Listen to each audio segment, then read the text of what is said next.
মালগুড়ি চিনি দিয়ে চা। না না চা না, চার সাথে সিগারেট হলে ভালো হইতো।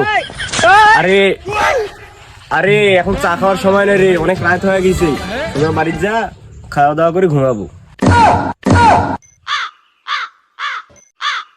দাদা 10 টাকা দাও না, কিছু খাবো। কি তোমার বাচ্চা হচ্ছে না, তার মানে তোমার মেশিনের সমস্যা।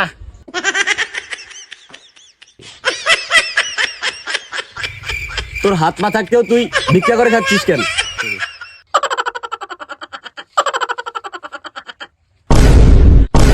সকাল থেকে কিছু খাই নাই, দাও না 10 টাকা। সকাল থেকে কিছু খাও নাই, তাহলে খাওয়ারও দরকার নেই। অনেক রাত হয়ে গেছে, বাড়িতে গিয়ে মুতে পরে শুতে পড়ো। मौज कर दी वाह बेटे वाह।